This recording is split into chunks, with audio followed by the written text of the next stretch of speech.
All my life I've devoted to French patisserie, French cuisine.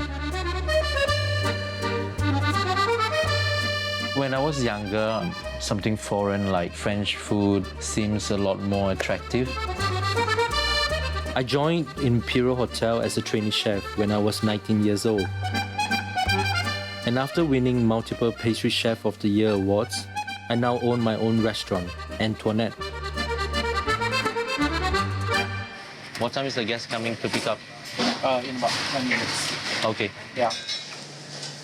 In the last 5 years, it started to dawn on me. Why did I devote all my life in somebody else's food, somebody else's culture, instead of my own? Both my parents are Hakka, but now as a father, I realize I want to learn more about my own Hakka culture so that I can pass my heritage down to my children so that they will be familiar, not just with French food, but also with the food that made me. The Hakka people were originally from northern China, but many of them migrated to the south, fleeing war and poverty, which is why they were not named after a geographical location. Instead, the word Hakka literally means visitors or guest people. Settlers in a new place, they were very poor, which meant that to survive, they had to be very creative cooks.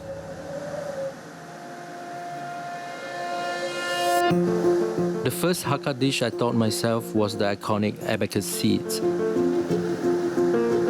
The abacus seeds symbolizes what you find on the abacus seeds board, where you will have more money to count in the year to come. Abacus seeds is a traditional Hakka dish made with yam. Each piece of the yam pastry are individually weighed and shaped by hand. There's no shortcut to making Hakka food. Which is why a small dish that feeds two takes more than 2 hours to prepare. Most of the Hakka dishes are so labor intensive. I have so many staff who walks out because I make them cook Hakka food. I started a small Hakka takeaway business in 2015. But my dream is to open a Hakka food store where people can come, gather, discuss, and enjoy authentic Hakka food. And that is why knowing recipes is not enough. I want to know the stories behind them. I'm starting my journey at Firefly's Health Farm, the only organic Hakka farm in town that grows fresh Hakka ingredients like mugwort, mani tai, and the kulising.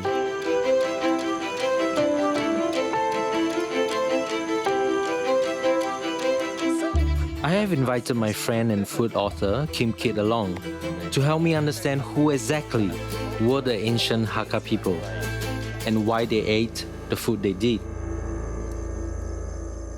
The Kejiaren or Hakka people basically migrated from the north because of unrest, uprising. Kit tells an epic tale of struggle. People forced from their home in northern China in 5 major migrations, fleeing famine, invaders, and uprisings, living with whatever they could carry on their back. A lot of them were farmers. What kind of terrain actually they farm on? Hills, mountains. The terrain was challenging Yes. for them at that time. A lot of the land was already taken. They settled wherever they could find land. By the 19th century, some of the Hakka people make their way to Southeast Asia. They left China because of the Taiping rebellion against the Qing dynasty. Some of them took up jobs in pawn shop and in construction, while others continued what they knew, farming. 陈先生你好，你好，谢谢欢迎谢谢来到农场，给你一个早安。谢谢你。 Mr. Chai is the only Hakka farmer left in Singapore. He started farming in 1985 to make ends meet. 我父母以前是种农的，所以我就顺理成章就成为一个农夫。Like most Chinese people, the role of food and medicine also overlap for the Hakka people. One of the most traditional Hakka crop here is the mugwort. 那我现在再试一下这个艾草，很苦哎。对，艾草很苦，但是它的功用很好。老天爷可怜我们哦，他说妇女真的很辛苦，要生产啊，比如月经不调啦，这些工人啊，肚子痛啊。Mugwort is a key ingredient in lei cha, an ancient Hakka tea that dates back almost 2,000 years, when it was first used to cure soldiers of the plague. The bitter mugwort is ground together with other herbs and tea leaves using a modern pestle. Boiling water is added to create a thick green soup base. Today, the traditional dish has evolved to include rice and several types of vegetables, including mani chai. 这个马尼菜哦，客家人有一个特点，就是说，他们去到哪一个地方就地取材，就是哪里一些东西容易种，而且味道很好、营养好的东西，他们就把它拿来用。那你吃的时候只是拿掉叶子，然后这个枝你再插回去，又多一颗新的。哦，即使这样吃，就是有点甜味，有点回甘这样子，对，很容易的提升了那个菜肴的味道。Mani chai was added to the dish after the Hakka people arrived here in Southeast Asia in the 19th century. Lei cha, if you read the Chinese words, actually means grounded tea. Yes. Yeah, contrary to what people would think, that Thunder it's not, tea. it's nowhere near thunder. Right? Yeah, The same yeah. sound It when sounds you pronounce it. Yeah. Right. the same, but actually it means totally different Yes. thing. It's just like grinding, Yes. the action. And this is from the guava tree. This is actually passed on from generation to generation. yeah. So the fun thing is, as we keep grinding the It tea, becomes shorter and shorter. it becomes shorter and shorter. You can't pound it, No, right? because when you pound it, the texture of the nuts and everything will be a different consistency altogether. Yes. Do the modern techniques skip this or take shortcuts by using blenders or When you do use blender, you have to be careful what kind of blender you use, because if it's over, the whole texture too becomes watery, gluey, pasty. and the oil will just come out. Yeah. And it becomes like a pesto instead of a. Would you like to paste. try? Yes, I would love to. Okay, so I'll pass it to you. I really wanted to put my hands on it to relive the memories of when I did it with my grandmother 30 years ago. It's sad we don't do that anymore. All the vegetables from the farm are brought to a Thunder Tea rice store managed by Xiao Si. She works 13 hours a day to make 300 bowls of lei cha rice. So Xiao why did you want to do this? Because from my experience, my mom was an hawker. I know how hard it is. I've been cooking all my life. F&B is no joke. I feel that it is in our blood, as Hakka, that we have to do this. I feel exactly the same way. If I don't do it, the culture might just get lost and the heritage will just diminish.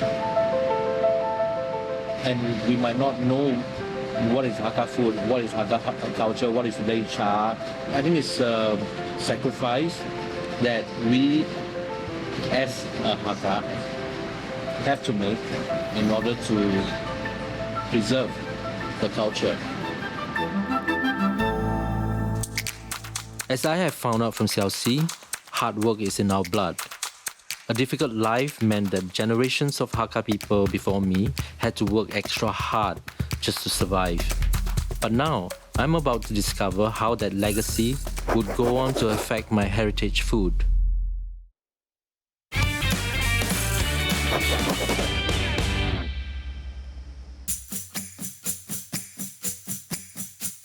I grew up eating Hakka food, but when I asked my mom, why do I have to cook it this way? Or why this, why that? I never have like a conclusive answer. And so, I am on a journey to discover the stories behind the dishes that are an indelible part of my Hakka culture. Today, I'm with a good friend, Mr. Lee, whose grandfather came from China's Dapu County. He wants to bring me to one of the oldest Hakka restaurants in Singapore to find out the story behind his favorite dish, Mei Tai Ko Roll. Chef Lai has been cooking Hakka dishes for more than 50 years. Wow, that was like even before I was born. Chef Lai has prepared his signature dish of Mei Tai Ko Roll, braised pork belly with preserved mustard leaf. 来，梅菜扣肉分享。这道菜给我了很多童年的回忆，因为在小时候妈妈通常都会做这道菜。The Hakka people were a migratory group, which is why they preserved ingredients through drying, pickling, and fermenting, so that it could be carried with them. 腌法就是用盐跟沙在一起了，大量的晒干了之后呢，就可以保存久一点。腌制得法可以保存1年啊。Sand prevents the vegetable from spoiling, while salt kills the bacteria. It is a Chinese technique that dates back more than 2,000 years. Mustard leaf is believed to have originated as food ration. When Emperor Qin Shi Huang built the Great Wall of China in the 3rd century BC. The pairing with pork happened when the Hakka people migrated to Meizhou, home to the Meishan pig, known for their large litters of up to 20. The abundance of pork allowed the Hakka people to have higher calorie diets and be more experimental with their cooking. But there is an interesting folklore behind this dish too. 很久以前南中国的时候，母亲有5个孩子，食物不多，所以一直挨饿。但有一天呢，有一个仙女给了她的几粒种子，他们就把这个种子种，马上呢就生成芥菜，生得太好了，很过剩，所以不要浪费，就拿来腌制，来腌制成那个梅菜。这道菜每个客家家族都会做，回去家乡的时候，亲戚都会送你1包，就有点像韩国人制作他们的泡菜这样。对。Preserved food were also key in helping Hakka people withstand sieges for months in their unique houses called tulou. Whole communities live in this massive circular structure which could house about 300 people. The living quarters were on the upper floors, the food storage on the second floors, while the livestock, kitchens, and the dining spaces were on the ground floor.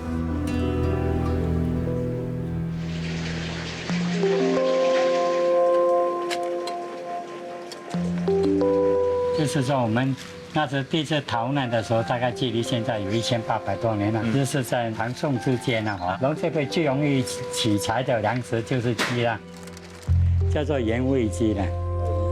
这是最传统的制作法了。那就慢慢的给它焗嘛。不要急，大概我们就这样盖哈，盖它，盖密它。还有火的话，就不要太大火，怕焦掉。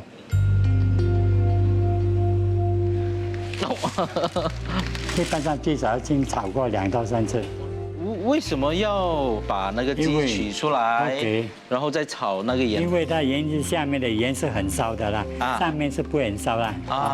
对。那我们要把它翻过来，再炒到别人更热一点啦。那这样子的话，就是让那个鸡的受热比较均匀一点。均匀，对。那真的很麻烦哦。这是现在没有人要做了，要有很空闲的时间。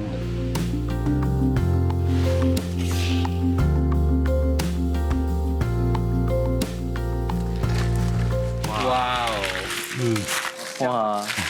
In the olden days, this is how they would eat it, using the hands to shred to pieces. Farmers put them in a pouch and used to have it as a snack when they worked and became hungry. And this is also one of the dishes that they carried with them when they were migrating. Because of the high salt content, it can last for days without refrigeration. Ironically, something that's been eaten on the go, but in modern times, this is more like a dish that will be served in a feast. The Hakka people make up 8% of Singapore's Chinese resident population, far less than the 40% of the largest dialect group, the Hokkiens.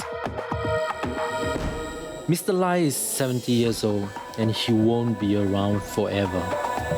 I want to continue his legacy.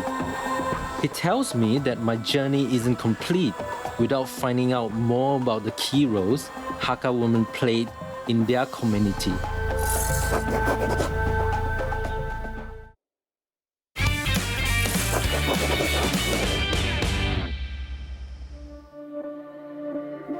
I have found out that the Hakka people were largely farmers. Their jobs were labor intensive, which meant that they needed high energy foods. Apart from thunder tea rice, noodles were also an important part of their diet. Noodles have a very special place in my heart. My mom was a noodle vendor. It was the biggest part of my life. Growing up, I ate noodles she cooked every day. But she never made the traditional Hakka noodle because she didn't know how.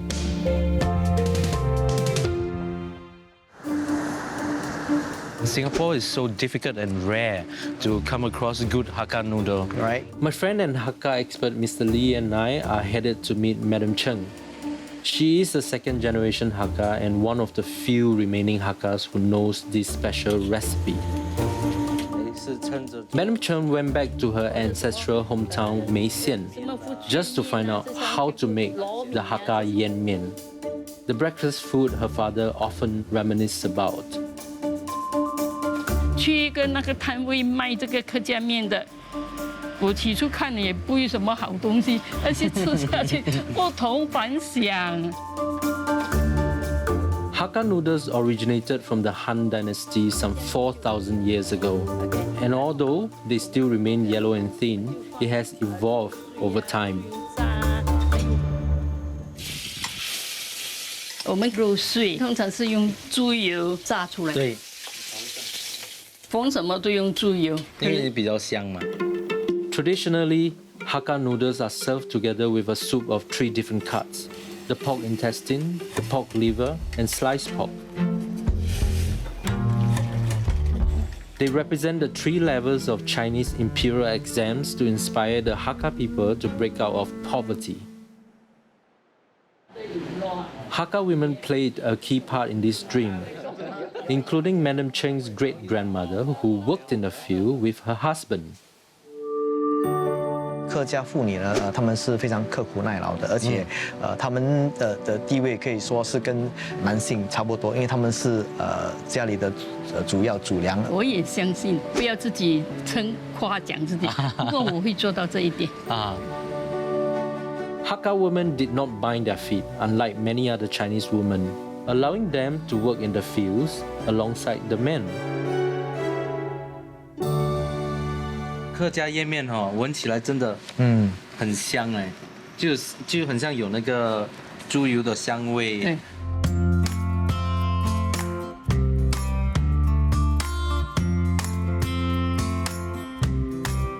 所以今天吃得到这碗面真的是很开心，因为可以吃得到很像那个客家正宗传统的味道。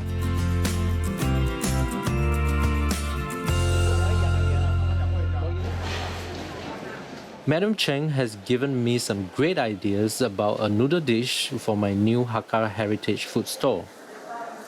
何先生，你好，你好，你好。 But as I meet Mr. Ho, the pioneer of Singapore's Hakka Cultural Museum, to wrap up the final bits of my journey, I realize that my traditional Hakka menu will not be complete without one of the must-haves in any food court in Singapore, Niang Tofu, which most people don't know is a traditional Hakka dish. 哎，家嫂，你好。你好，你现在你要什么呢？可以帮我们准备一个那个酿豆腐汤吗？好，我现在拿给你哦。 Auntie Kaso has been making Hakka Yong Tau Fu for over 40 years. She's a well-kept secret in the Hakka community for her homely Hakka Yong Fu. But making it by hand is fast disappearing from the island. But how did Hakka Yong Fu even come about? Well, dumplings were a staple food of northern China, but when the Hakka people moved into the rice-growing region in the south, they couldn't grow wheat in the wet and humid weather to make dumplings.